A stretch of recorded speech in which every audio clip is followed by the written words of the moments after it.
द्रौपदी का चीरहरण महाभारत ऐसा महाकाव्य है जिसमें कई छोटी बड़ी शिक्षाप्रद घटनाओं का जिक्र है।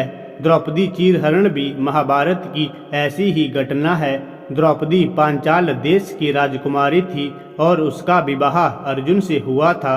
अर्जुन ने द्रौपदी के स्वयंवर में मछली की आंख में निशाना साधकर उससे विवाह किया था, लेकिन माता कुंती के अनजाने में दिए एक आदेश से द्रौपदी पांडवों यानी पांचों भाइयों की पत्नी बन गई। एक बार की बात है जब पांचों भाइयों में सबसे बड़े युधिष्ठिर इंद्रप्रस्थ नगर पर राज कर रहे थे। उस समय हस्तिनापुर का राजकुमार दुर्योधन था और पांचों पांडव उसके चचेरे भाई थे।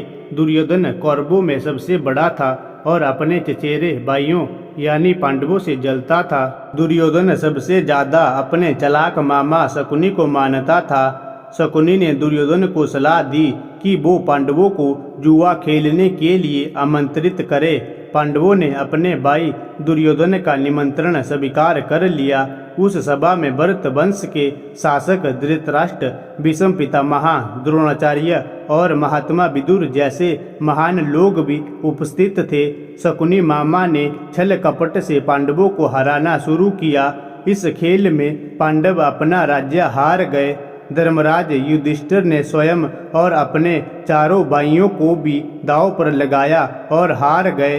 अंत में जब दांव पर लगाने के लिए उनके पास कुछ नहीं बचा तो उन्होंने अपनी पत्नी द्रौपदी को दांव पर लगा दिया।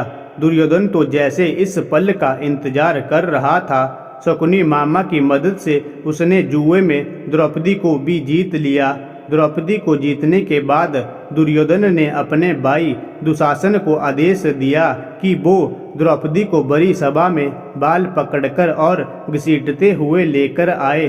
भाई से आज्ञा मिलते ही दुशासन द्रौपदी के कक्ष में गया और उसे सभा में चलने को कहा।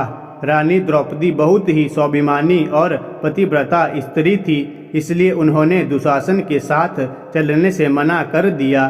दुशासन ने गुस्से में आकर द्रौपदी के बाल पकड़ लिए और उसे खींचते हुए बड़ी सभा में लाकर खड़ा कर दिया।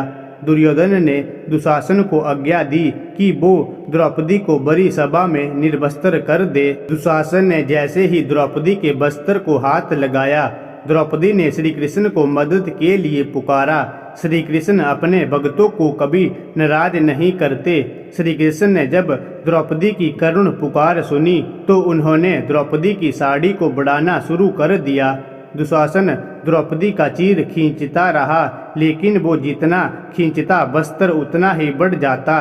अंत में दुशासन थक कर हार गया, किंतु द्रौपदी का वस्त्र हरण नहीं कर सका। ऐसा कहा जाता है महाभारत युद्ध के पीछे सबसे बड़ा कारण द्रौपदी चीरहरण ही था।